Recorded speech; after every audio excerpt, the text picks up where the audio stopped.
I'm Jim Hansen, director of the Warrior Legacy Institute. We've been fighting the war in Afghanistan for 8 years now, and the American public has never really gotten a good explanation of what our strategy and goals are.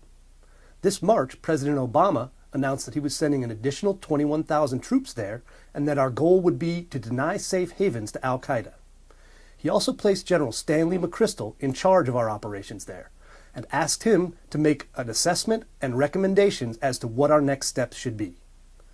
General McChrystal has since asked for additional troops in order to put in place a population-centric counterinsurgency strategy. The key to fighting a population-centric counterinsurgency is gaining the trust of the local populace by providing them security and helping them increase their quality of life.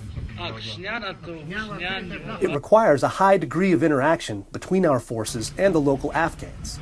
We need to move off our bases and live in close proximity to them, both to safeguard them from the Taliban and to show them that we share their sacrifices. One of the first changes General McChrystal made was to issue a tactical directive that aims to limit the number of civilians killed in our operations to as few as possible.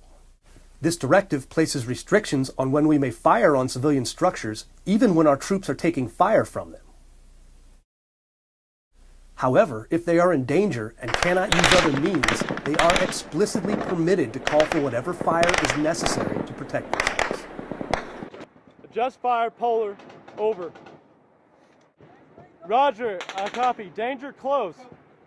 How are they danger close to my position, over? Do it, do it, do it. Afghanistan is a fiercely tribal culture, and when we kill members of a particular group, we may lose the opportunity to improve relations with that entire tribe. Counterinsurgency works to gain the trust of individual leaders and members of the tribes so that they will eventually inform on the locations of insurgents and whether or not their own villages have been infiltrated. None of this is possible without the creation of additional Afghan security forces. We need to train and equip large numbers of them so they can operate alongside of us, and once areas have been pacified, they can take over responsibility for security. Counterinsurgency operations unfold like this. We move into a new area with our Afghan partners, using as little force as possible to clear it of insurgents. Meetings with the local elders must be held to make security agreements and also to establish which products can increase their quality of life. We need to have this meeting because it's an Afghan face. When Americans go in there and say, you need this, then it's an American solution to an Afghan problem, and that does not work.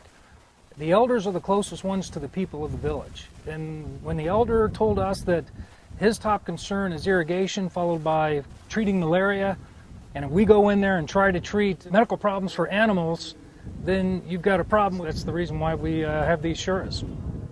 Eventually, areas become secure enough for the follow-on civilians to surge in. The State Department helps the national government become functional, construction projects improve living conditions, and agricultural projects provide food and livelihood. The process happens on an ink blot model. Each area of security expands and limits the reach of the insurgents. They are moved away from the populace and can be increasingly targeted by counter-terror operations. The increased intelligence provided by the local populace allows targeted strikes that will not cause harm to the civilians. Counterinsurgency is a long war strategy and takes time and resources to successfully implement. But with some patience, it can potentially yield an Afghanistan that no longer harbors terrorists.